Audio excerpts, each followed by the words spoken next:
Hello, everyone. Dan McKee, Lieutenant Governor. We're here at our virtual program every week talking about small businesses. So welcome.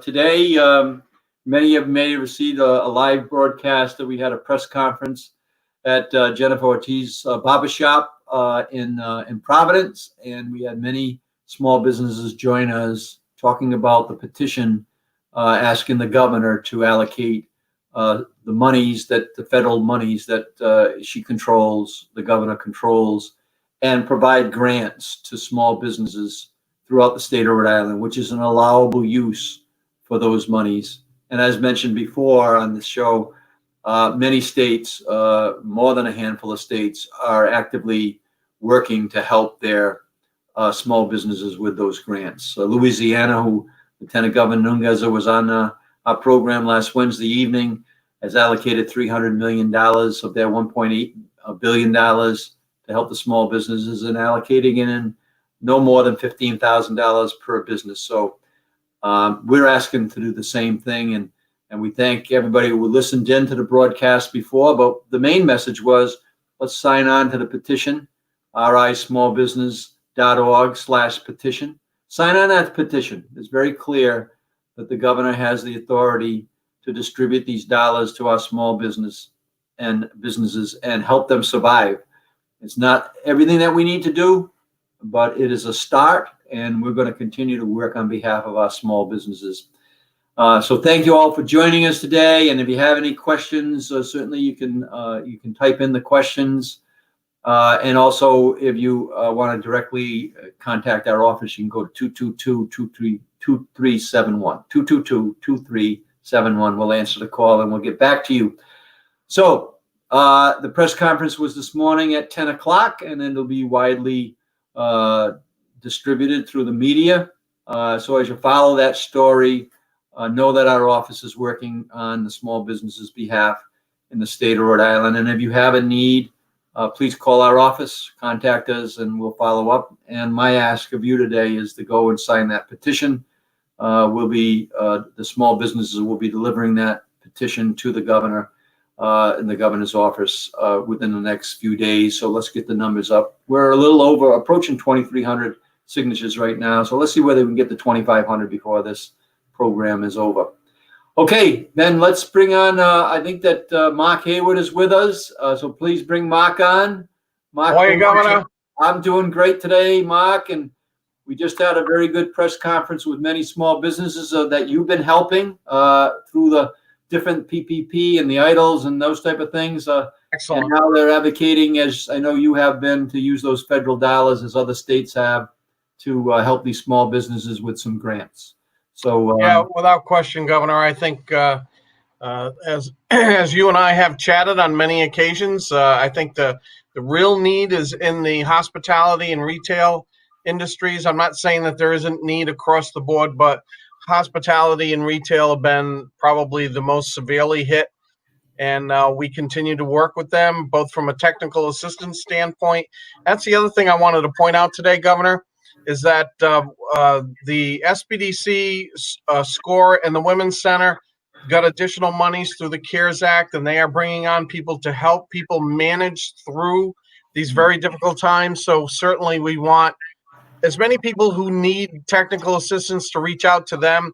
They can always reach out to the SBA district office at Rhode Island, spell that out, _DO@SBA.gov. yeah.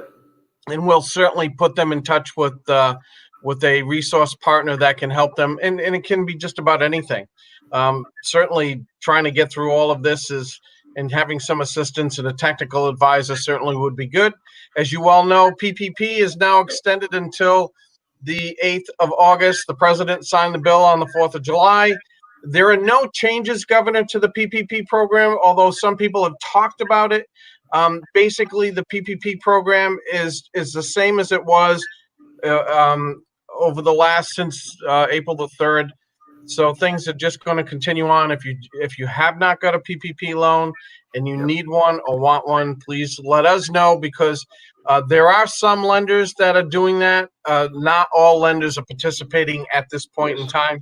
We do know that there is additional discussions about further assistance that's only speculative. I've had great conversations with our congressional reps. I actually just talked to Congressman John Larson in Connecticut, and so we're continuing to provide them with information about their constituents and how small businesses are impacted. Yeah, and so that's good news for especially the Rhode Island businesses that we're concerned about. The PPP loans are extended, as you said, and there's still $100 billion a plus there that's available, right, nationally. 130 billion, Governor. So we want to get as much of that into the mix. It's going to take a lot of pieces to make this work. Those loans are important. The grants are important. Some of the additional work that we're going to do, as we move along, down the line in the next several months, because this clearly is going to have a dramatic impact on our abilities of our small businesses to stay alive over the next, I don't know what we'd say, 12 months. And then the impact is going to, it's a trailing impact of another 12 months. So we're looking at, the really need to pay attention. I'm glad to hear that, you talked about some of the consulting work that's available. Encourage these businesses to take advantage of that, right? Absolutely. There are a lot of experts that have been hired by the SBDC, SCORE, and the Women's Center that can absolutely help but it's free of charge, where you can get a consultant that can help you. The other thing, Governor, I want to mention, if anybody's having issues with EIDL, either EIDL advance or EIDL loans, again, Rhode Island _DO at SBA.gov, please give them to me, give them to Lieutenant Governor, because I know your staff has sent them over to us as well. If you're having an issue, let us try to track it down, and we'll see if we can help. We have had some success, Governor, in the last 24 hours on some people. And the other thing is I want to talk about, because we seem to have the same thing happening over and over. If they offer you an EIDL loan, even if it's not the amount that you actually want, accept it, because if you decline it, you're out. And you can't come back in. And that's been a huge issue where people say, well, they offered me $50,000, I need 150, so I declined it. And the problem is we can't get them back in the system. The disaster program runs differently than the side that I manage. So it's really important, Governor.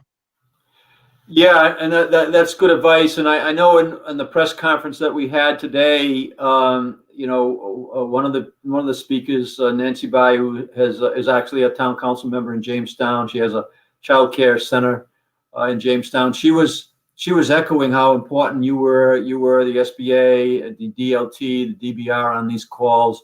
It's a wealth of knowledge for people. And so I would just encourage everybody that's watching this, listening, or sharing this out, to make sure you take advantage of what Mark's talking about there. This is intended, and it's extraordinary times, Mark, and it's intended to kind of help our small businesses kind of navigate through these very, very extraordinary economic pressure, right? I agree.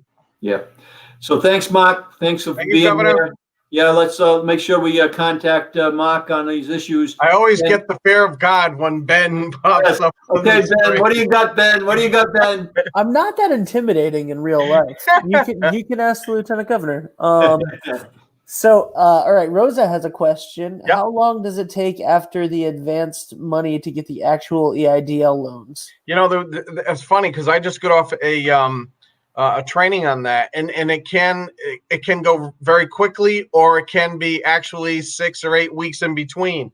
So once you get the EIDL advance, which is the grant portion, into your account, it really depends on what happens with the processing side of it. We've seen people get their EIDL advance and then get the loan by the end of the week, and then on the other hand, we've seen people wait 4, 5, 6 weeks. I wish I knew what that side was doing, but there's a curtain there that we can't see.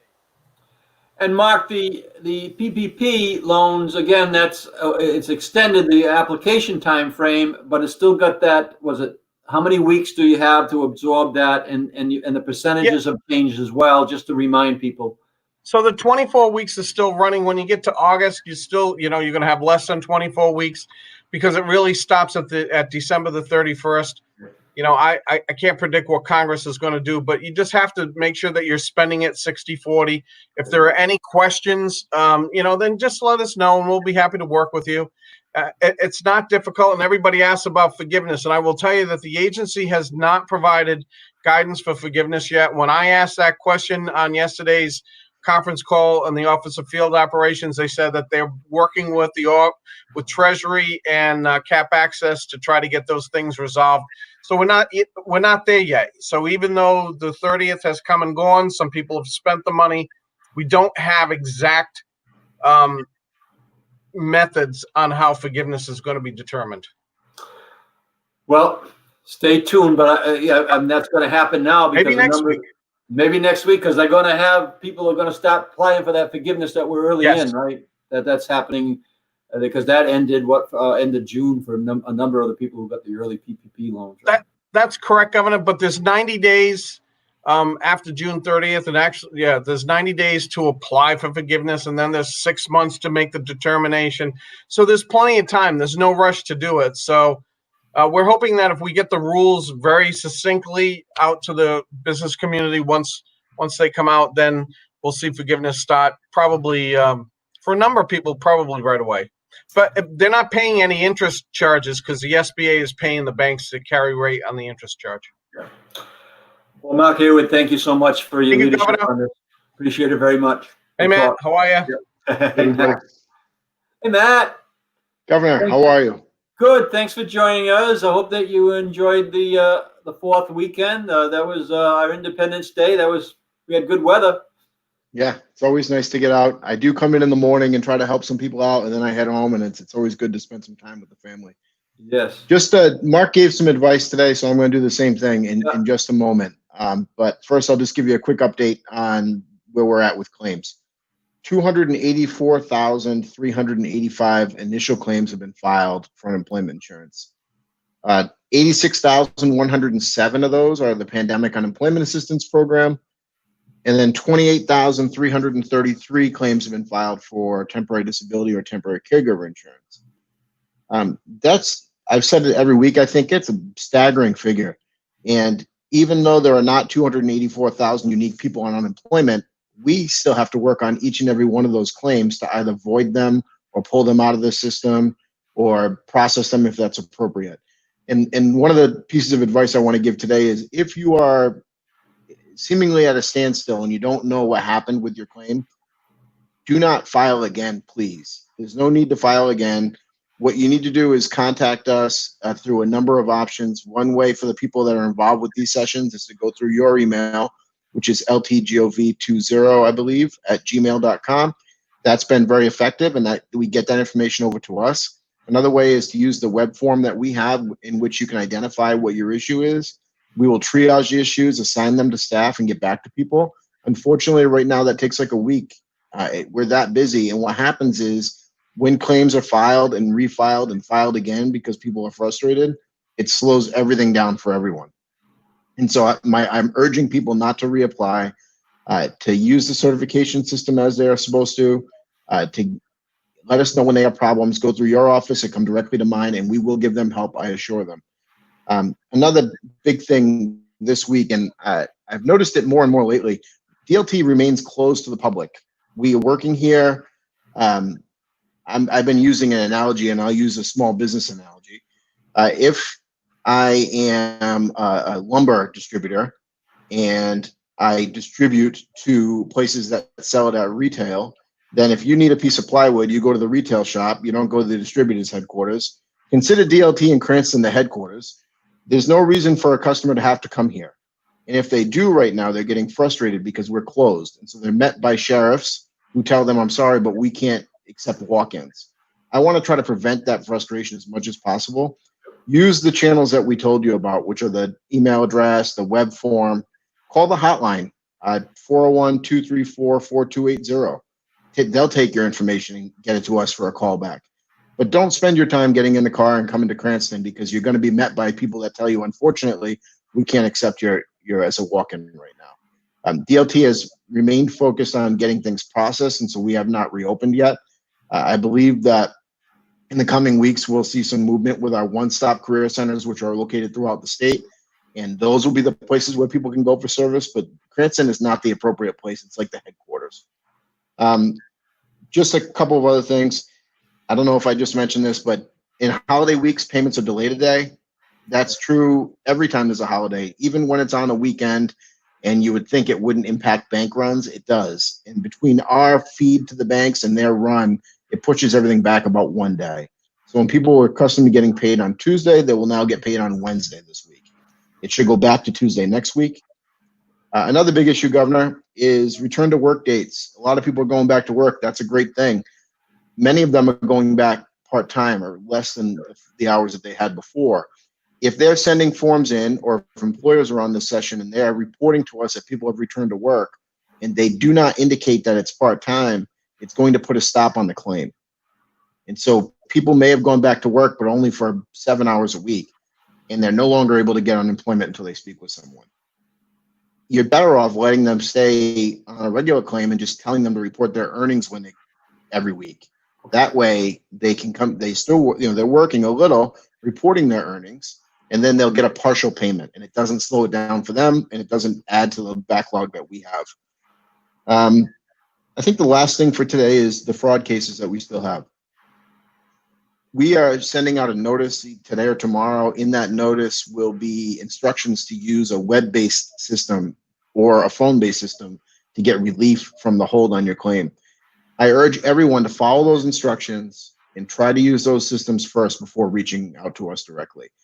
If you do that and it works, it will ask you a series of questions. For instance, it might say, which one of these streets have you not lived on? And you have to pick the appropriate one. It's just like any credit bureau report that you'd get, or any time you're trying to apply for a loan, you may get questions like that. I would urge you to use those, please, and try to get through that way. And that way we can keep our staff working on all these other ones to get people paid. Great. I have a question, Matt, you came Sure. through is, with the, we're thankful right now, the governor and the health department and everybody's involved is that, our infection rates are decreasing, not increasing, although we're, certainly are on an alert.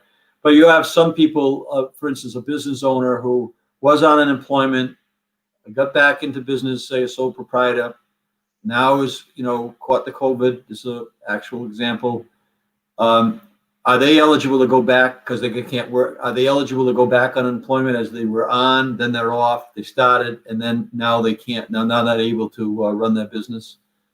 Sure. So in that case, that would have been a pandemic unemployment claim, most likely. Those claims are good for 39 weeks over a 1 year period.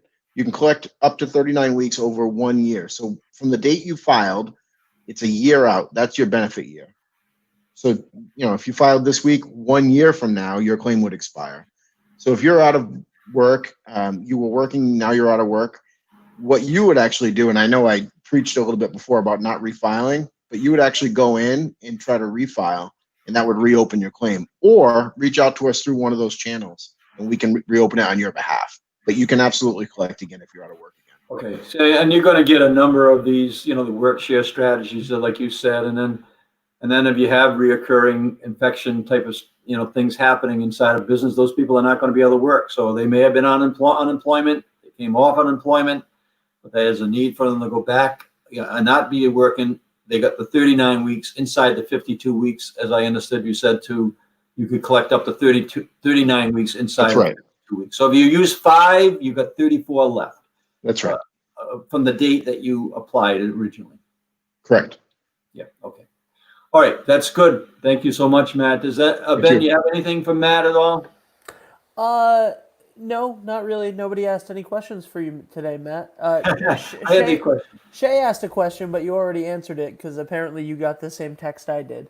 So no questions for you today, man. Okay, very good. It's a miracle. Matt, keep up the good work. And again, thank you to everybody there. And I'll tell you that, we had a press conference today, trying to help our small businesses in a way that other states are doing. But I know that we had like 4 different businesses speak at the press conference, and everyone recognized you and your office for your help on these calls. So thank you for continuing to participate. It's been very helpful to people who will watch it live, or they may tune in later, or they may just pass the word along that we can connect you with DLT if in fact they have a need. So thank you so much, Matt. Appreciate you. My pleasure, Governor. Thank you.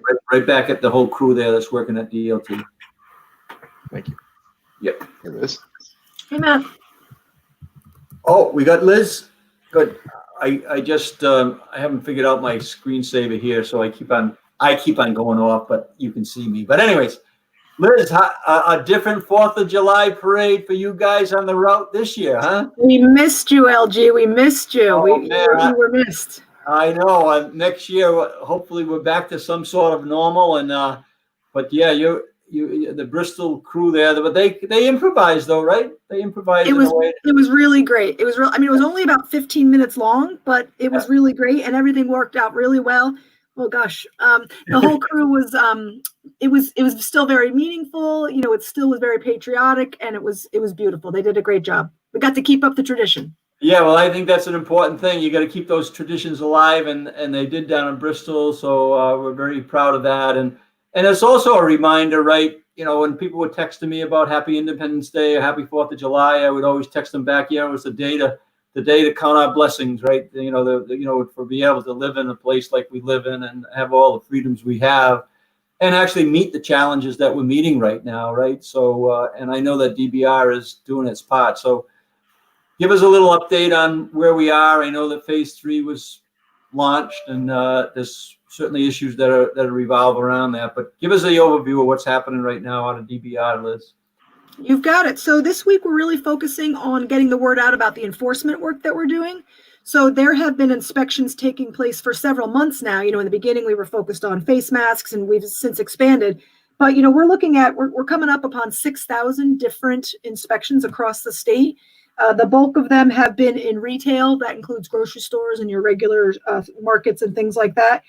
Shortly behind that has been restaurants. We've been really focusing on restaurants because of what you're seeing across the country, particularly the bar situation. We're always very nervous about people congregating at bars. So we focused on that. And then we're really starting to go back to businesses that either failed an inspection or did not do very well on inspection. So we're starting to focus on those. To give you a sense of what that looks like, we have done about 50, as of last Monday, and we're still working on our stats. We do stats every Monday, Tuesday. Yeah. We have about 56% passed with kind of a gold star. So that's actually gone up. For Phase 1, we were at 52%. And so for Phase 3 so far, we have been at 56%.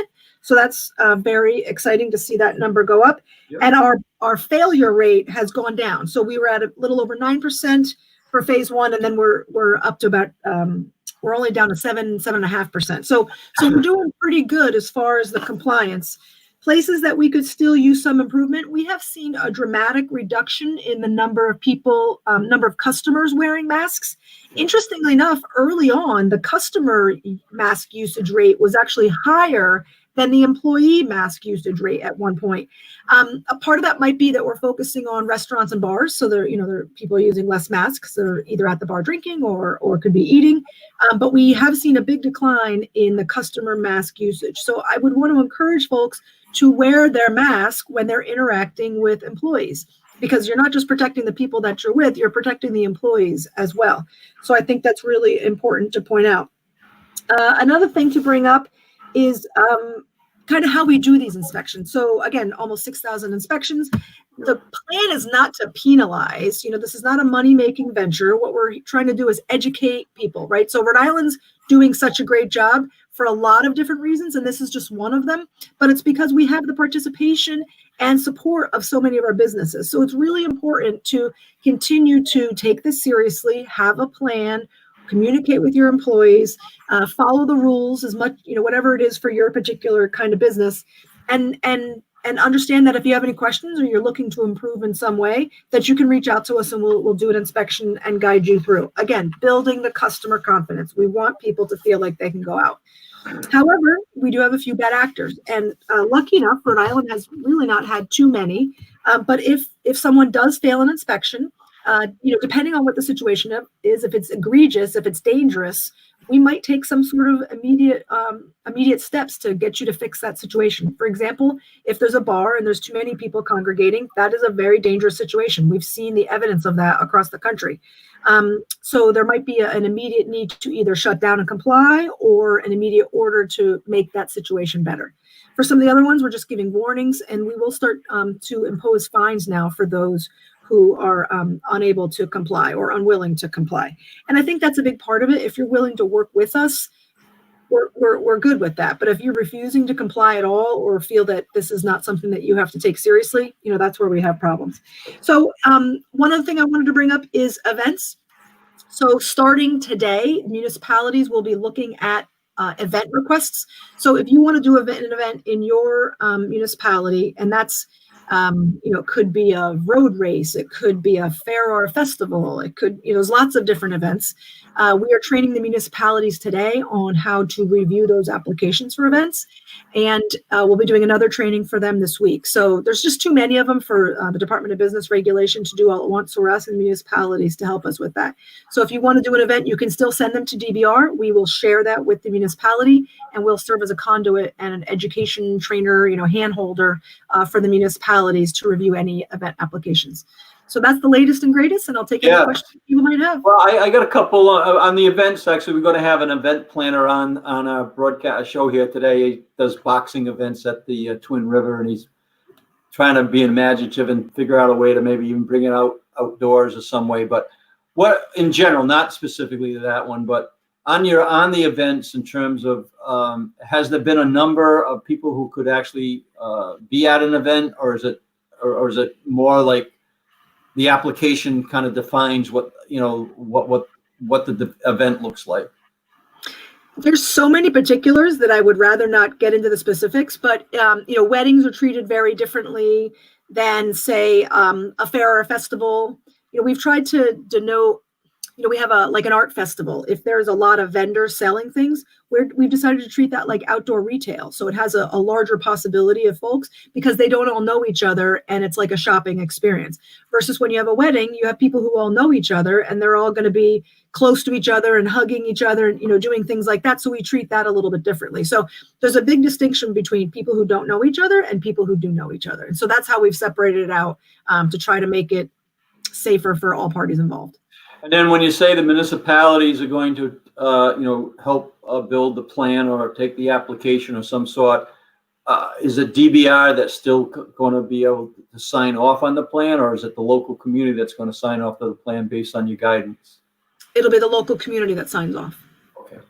And then we've got some new rules that are going to happen in terms of visitation into the nursing homes, right? I'm sure that you're aware of that. And so how would what we've had, because of that, it was starting to, we've had more than one call, a handful of calls, but I would imagine it represents many people who are trying to get the family to see the dad that might be 90 years old, or the family trying to get the wife of 60 years to be with their dad for a period of time. And how would you know? But that's going to require a plan. So how would you know whether or not a nursing home actually has filed a plan? How would these families know that they filed a plan, and they would know that they could take advantage of whatever possibilities there were right now? I have to say I don't know the answer to that question. There's a state agency that reviews and oversees those nursing homes, and so they would be a part of that, but that wouldn't fall under DBR's purview. It wouldn't. Okay. All right. So I'll chase that question somewhere else because we're getting it, and I said, well, I'll check and see whether this nursing home has a plan, because if they have a plan, then it should define, what the visitation could look like. But that is what, does that go through the health department, Liz, or do you? I'd probably start with Rose Jones and ask her. Yeah. Okay. So that's where we'll start. Okay. Ben, is there any questions of Liz? No, there are no questions for Liz. Hi, Liz. How are you? Good. There are no questions for Liz. However, both of my parents are in a nursing home, and I have gotten the emails of the plans for that. Okay. So, yeah, some nursing homes are starting visitation tomorrow. And if your nursing home has a plan, check your email for your loved one. The administrator has probably... Well, Ben's the go-to guy for that information. I just happened to... I literally was checking my email before this and had another email. I think Ben should have his own segment, don't you think? We should I think Ben should have his own segment. I think so. Well, we'll bring him up. I do enough of these. Thank you, Liz.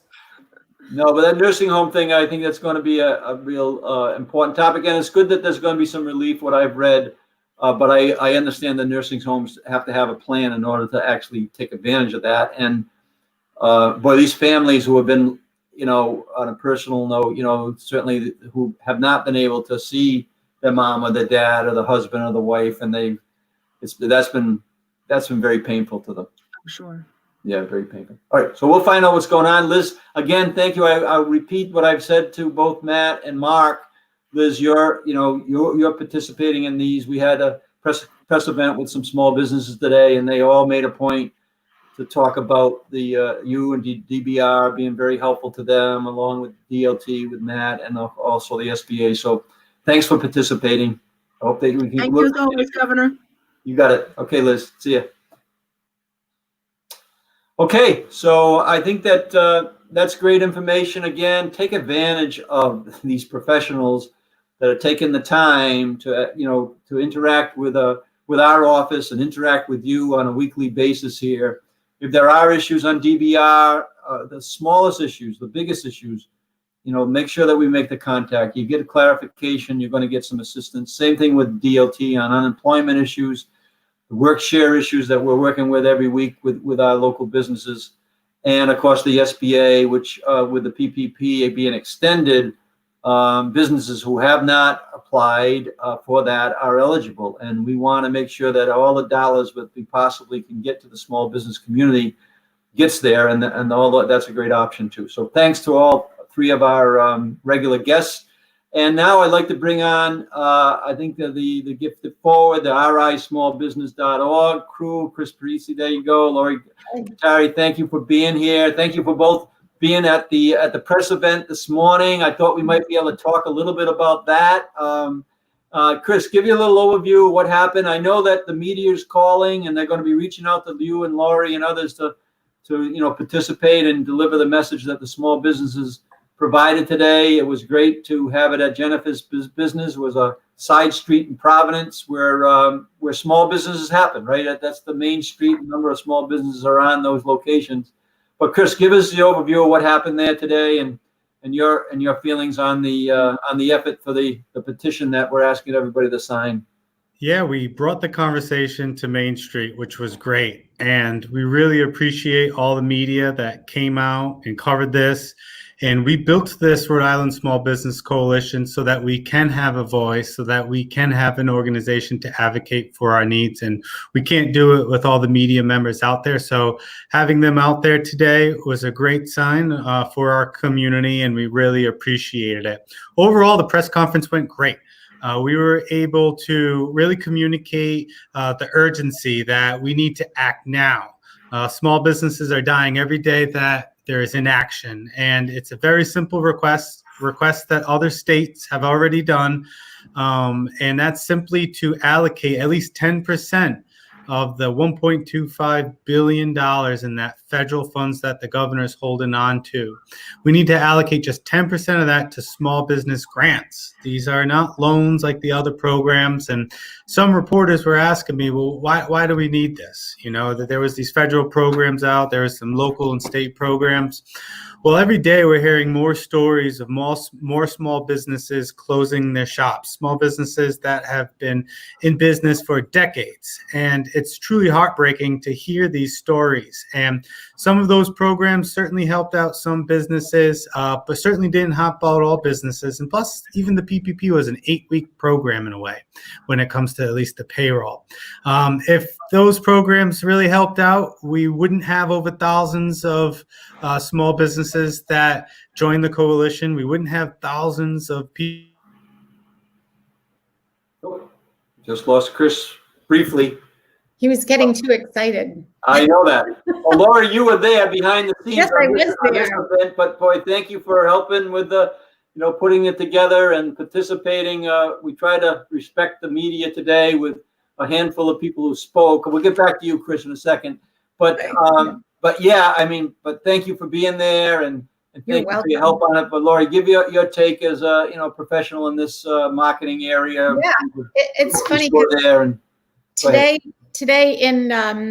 in our business is just frustration. So we see it with our clients, we see it with the small businesses in Shop Local, and it's building frustration around how to make decisions about moving forward. And just like Chris was saying, the PPP is for a certain amount of time, and businesses that receive that money weren't allowed to open, so they couldn't really spend that money, which is a loan. And so it's just, part of it is a loan.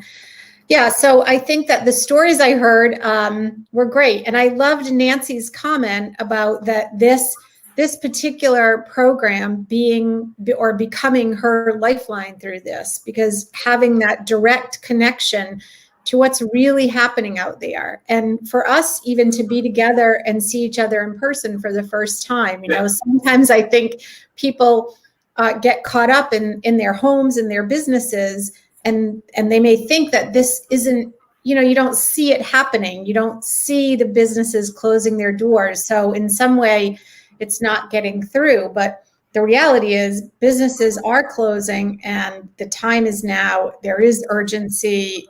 I can feel the pressure, and I don't understand this idea about creating a state that's good for business is so super important that it just gets frustrating to think that we're all like, how many hundreds of thousands of people are just sitting back, like trying to figure out not just their businesses, but their families and their mortgages and their kids. And it's no joke.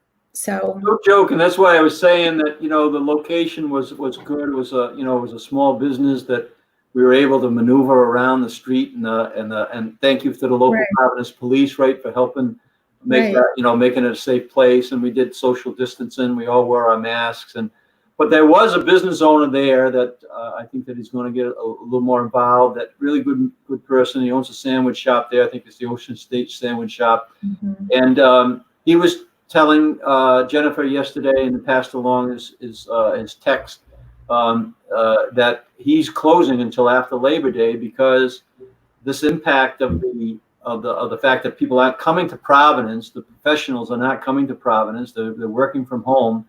Yeah. And as a result, he's not selling enough sandwiches to stay in business between now and September. And he's going to, keep his powder dry to a certain degree in terms of what he potentially has to extend his business. This is the juggling act that's going on all around the state of Rhode Island. And you know that there are businesses downtown saying, do we need an office space that's this big? And so if the business starts spreading its costs, then the tax numbers go down, the businesses go out of business, the tax from that goes down. I think this can become a snowball. I mean, it will become a snowball effect. We're just trying to keep things under control.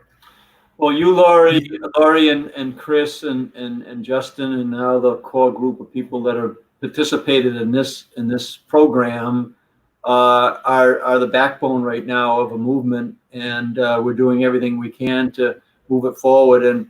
And Chris and Laurie and Justin really stepped up on this one, working with Andrea in our office. But it was a really good event, and it was well covered. And I know that I'll be on a radio today at 1, and I believe you'll be getting an invite to come on some broadcasts during the week. And so, Chris, the message to people who are listening here that on this particular ask, the petition, just help remind people what that message is. Yeah, it's real simple. We need to save RI small businesses now.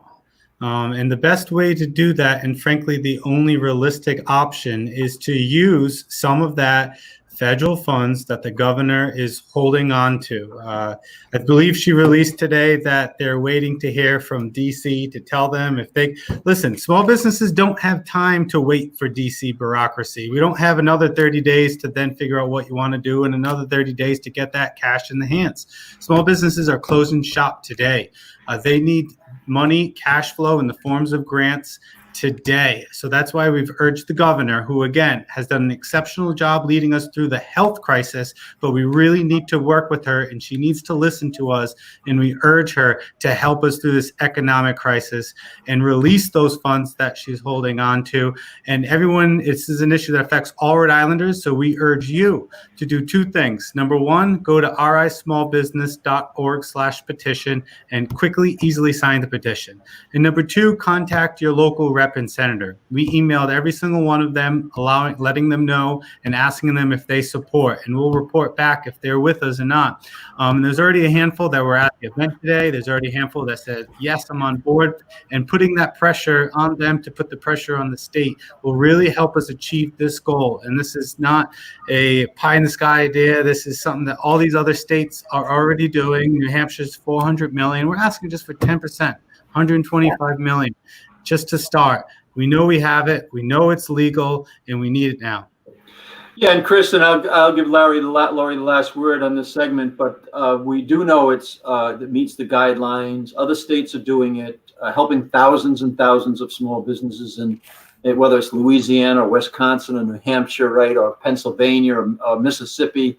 And we also know that this, I think it's weak that, we're holding off helping these businesses as they really are suffering right now, because we think that we might be able to use it for another purpose. That right now, the documents, the guidelines say that it's not an allowable use to use it to plug a hole in a budget. So and so to be holding off right now, I think that it's misguided, and I appreciate, Chris, the work that you're doing on this. It gives me a voice, and that's what I've been saying all along. If the small businesses want a voice and they want me to help, they gotta stand up like you have and Laurie has, and now thousands of businesses. We could have had 100 businesses there today to tell that story, and we want to hear from you, right? So Laurie, give us the last word on this segment, and we're, right now the issue is the petition, but of course we've got some longer term plans as well as we create this coalition. Yeah, I think hearing from businesses and collecting their stories is going to be really important. When this started, the initial reports were, oh wow, people are really are living paycheck to paycheck, and then they couldn't be evicted, and now there are all sorts of thousands of evictions ready and waiting. And I wonder if those businesses were operating at some level of efficiency during that time, which is, I think, what we were all trying to do initially, then maybe the blow would have been softened. And the idea that this is a grant and that other states are doing it, when I did the research, it was actually surprising. And I think that's when I started to really feel like, what the heck is happening here?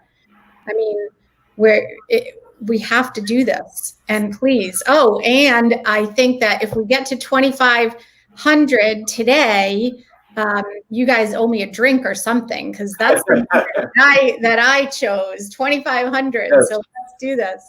Well, we got still plans to deliver that to the State House at some point in time, and we'll be huddling together with other businesses to determine how, best to do that. As Chris has mentioned, it's meant to be respectful. It's not meant to be disrespectful in any way, any shape or form. We need to be listened to. You need to be listened to in a way that makes sense. And so, on the delivery of the petition to the governor's office, we'll make sure that it's done as in a first-class way, just like all the work that you've been doing. So, thanks to both of you. Thanks to Justin, and I just saw Senator Palmer kind of weigh in. He thought it was a good event this morning, along with Nancy Bai down there in Jamestown. So. Thanks for everybody participating. Thank you very much. We'll keep moving forward. You got it. All right. Thank you. And thank you, Ben, for driving up and recording today. We appreciate all you do. Yes, that was very helpful. And we already had many comments off that broadcast, so that was very helpful. That's great. See ya. Yeah. Good luck. Thanks. Ben, could we bring on Jimmy and Oscar? That would be great if they're in the waiting room, and we'll say goodbye to Chris and Laurie. It's always good to see you. I don't know. It's funny. We give He may have We took a gave- vacation. We've been working him awful hard, that's for sure. I know. We gave him a compliment, and now he's not listening to us. Well, then you might have to do the rest of the show, Chris. But yeah, I would just, while we're waiting for Ben, we're the notion of joining this coalition, right? You can go right to the rismallbusiness.org site, right? You've got that all set up, you and Laurie and Justin. It's the easy way to join this coalition. Yeah, go right on rismallbusiness.org to join the petition. It's the first button that you'll see. And also let us know. You can email us at info@rismallbusiness.org. Like Laurie mentioned, it's really important to hear the stories. Listening to the reporters, it seems like there's these things on paper and it seems like, oh, everyone's okay, everyone should be fine, but they're not. And this is an issue that affects all Rhode Islanders. We need help right away. So thank you for your time and everything, Lieutenant Governor, and we'll certainly be talking soon. Thank you very much. Yeah, we'll be talking before the end of the day. Thanks, guys. All right, this is kind of a nice little end to our show here today with Jimmy and Oscar. And what I want to do is I want to go to Oscar first. Oscar, please introduce yourself. You're involved with the Hispanic Business Association. You've been the leader to put that together now. I think we're in our third year, probably almost your third year now, and have had many successful events. And also, you've also been very engaged in our office in many different ways, including our Economic Ambassador Program, which you are one of our ambassadors. But give us a little overview of what you do and the experience that you're having now with your membership and the small businesses that you represent. And then we're done. Talk to Jimmy about an event strategy that he's wants to lay out and how this COVID-19 is impacting his business. Go ahead, Oscar. Thanks. Thank you for being here. Thank you, Lieutenant Governor. My name is Oscar Mejias. I am the president of the Rhode Island Hispanic Chamber of Commerce. As you say, has been an intense journey in the last years, working with different organizations, with the Office of the Lieutenant Governor, working in several projects, and I think that has been a very successful journey. This year has been crazy, and we have been involved in since the beginning of this crisis, helping the small business, not just to receive the technical assistance, to understand and proceed better with the federal funds, but we have been helping them to understand even what is happening and how they should be prepared for the new normality, new reality that we are starting to face. As most of the people knows, it's not a secret, it's a public information. The Latino population has been highly impacted by the coronavirus. It's crazy. We think 45% of the population has been affected, it's a huge number. We are talking about the half of the population, 100,000 people. So it's really, really sad that our population is highly impacted. And of course, that has a direct consequence in the business owners. I've been in contact with hundreds of business owners, and it's very common to hear the expression, I don't know what I'm going to do. It's too hard for me. We don't have enough resource. And now with the economic being so low, in a low stage, so it's really hard for them to keep going. So we are really concerned. We are really worried about that. And we know that we are not talking just about the Latino population like an isolated group of business. We are connected. All of our business are connected, all minorities or non-minorities. In this case, we are suffering in the same way, every small business. So for me, it's important that as representing a huge amount of business to support this petition. I mean, we need to do more. It's not enough. Even with the federal funding, the time the time is going, and the tick-tock, the clock, thinking what will happen tomorrow. Could be I will have my condition to continue open, What I'm going to do to reach my money or the few resources that I have, and I don't know what will happen tomorrow. So there is a lot of confusion. There is a lot of fears outside about the future. So I think that is really, really important. I am sharing the information with our community and inviting the people to support the petition. We need to have local funding assigned to our business. For us, it's really, really important. The chamber, we open the membership for everybody. We are giving our membership for free for 1 year. And we are doing everything possible and everything in our scope to help the business. So I appreciate, Lieutenant, your initiative and your real interest in those hard times for the business community.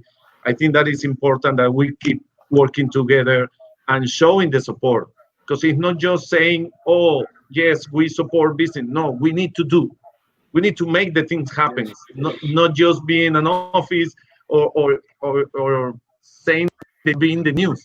And I appreciate that you have been working so hard, and we have been working together.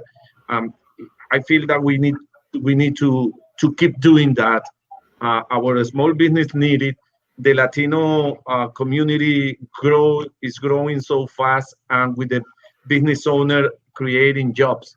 Now, in those difficult times, we need to be there, and we need to keep helping and doing whatever we need to do to help them to survive these difficult times. So yeah, and Oscar, we need to do what we need, anything we can, and there's not one silver bullet here, and that's why this petition is an important piece, but we also got to do more work like you're doing and organizing different business communities and connecting together. That's our goal here. But those grants, those federal grants are available. They're being available in other states. Those states are going to get a competitive advantage over the state of Rhode Island unless we distribute a similar amount of funds. And my belief, and that's why you and I have been working together. I believe there's 39 cities and towns, and everyone's important, and the communities that make up those communities are important. So the Hispanic community makes up a part of virtually every community in the state of Rhode Island, and that's why we want to make sure we connect.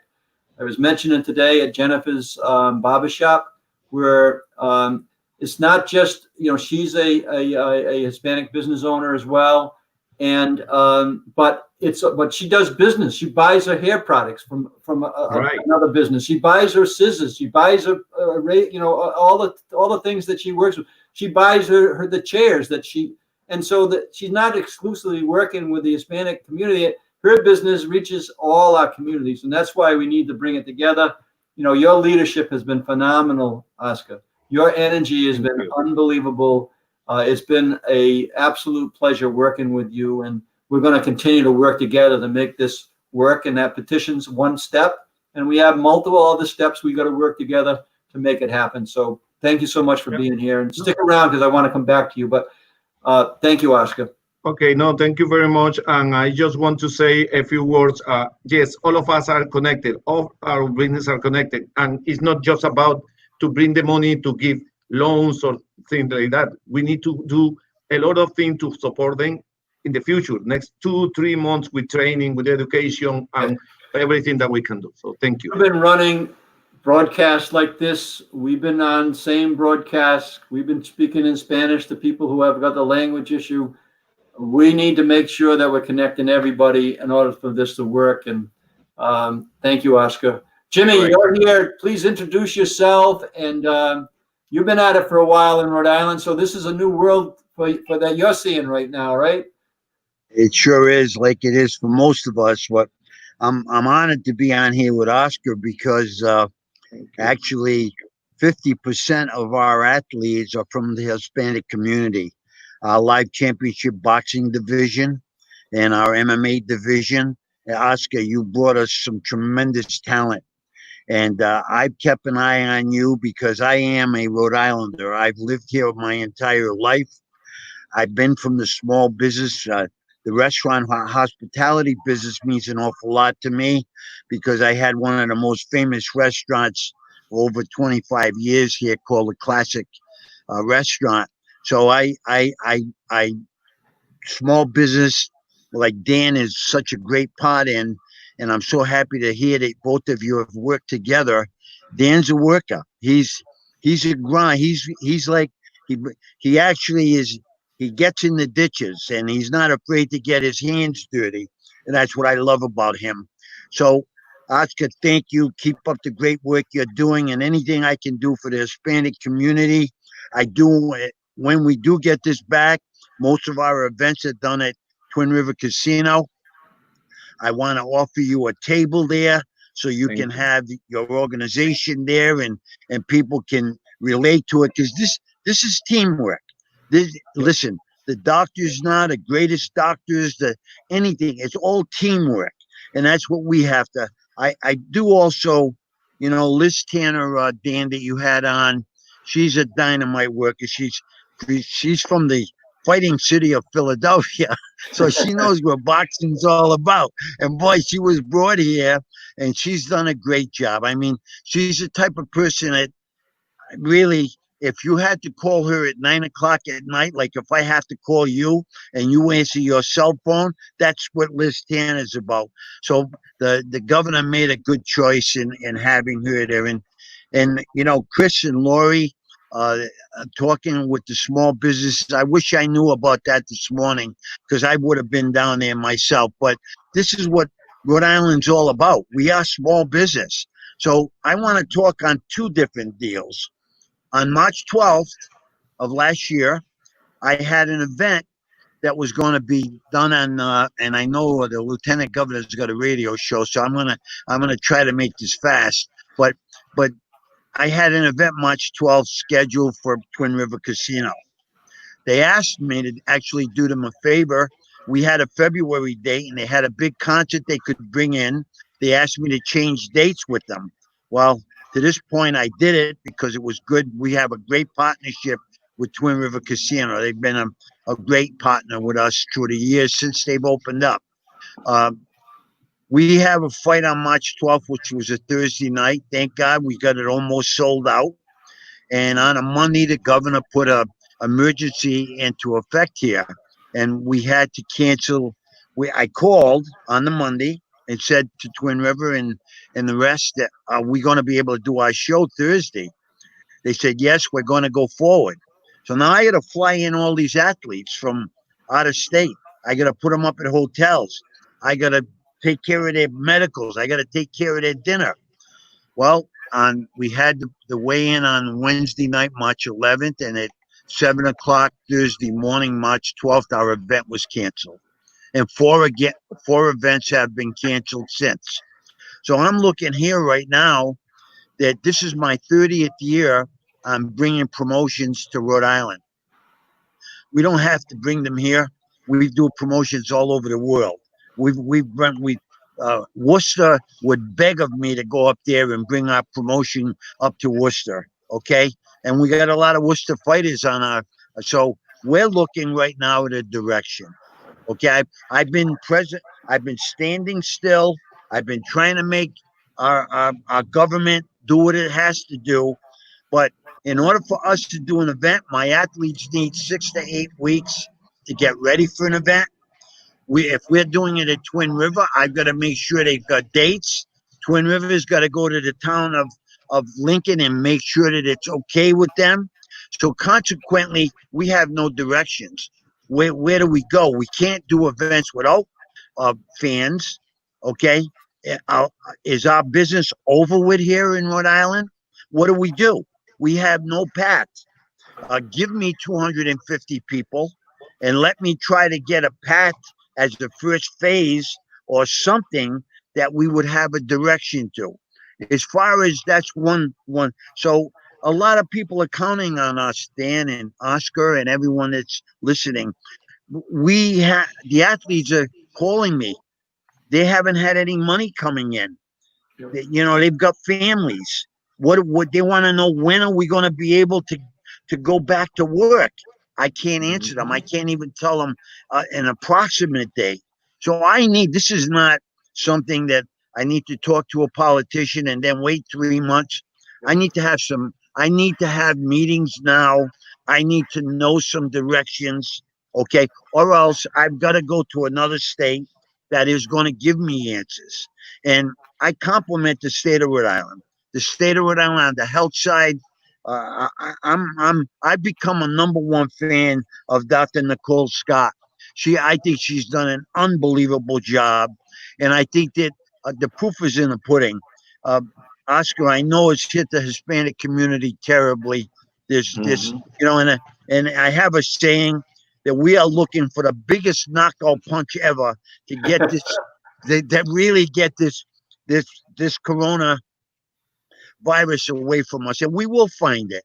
And all of us together that are on here right now, and all the state of Rhode Island, we're going to learn some great lessons from this. Who would ever think this? Yeah. I mean, sometimes I shake my head and I'm saying, is this a movie? Is this a nightmare?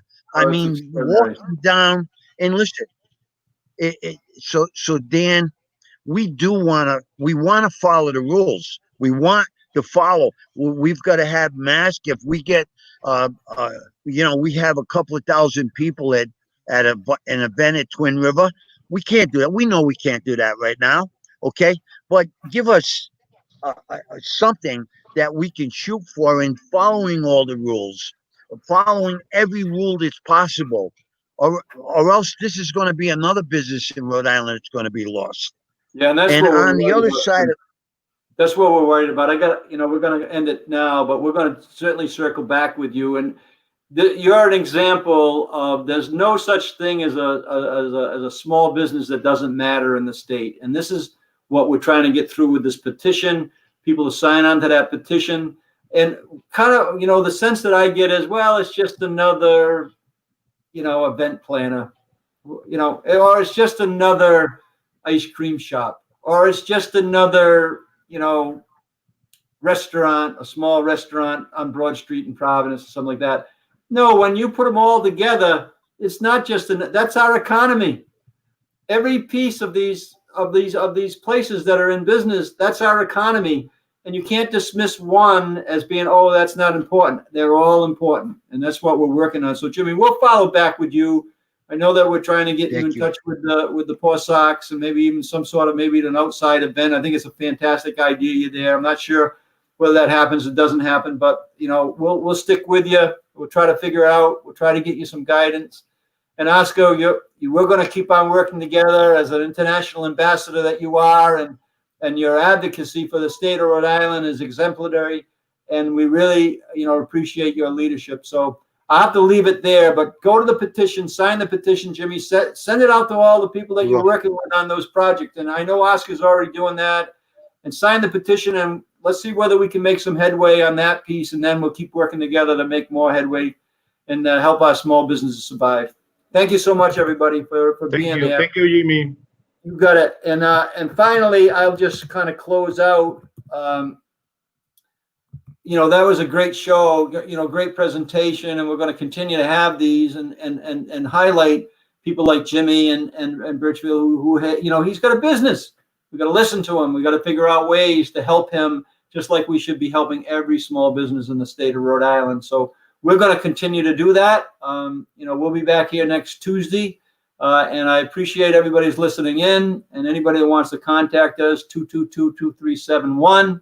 If you got something that you are on your mind, you want to say and you want to share, let us know. We're happy to respond to you. So with that, Ben, thank you so much for being here today again, and stay safe. Everybody stay safe, but support your local small businesses.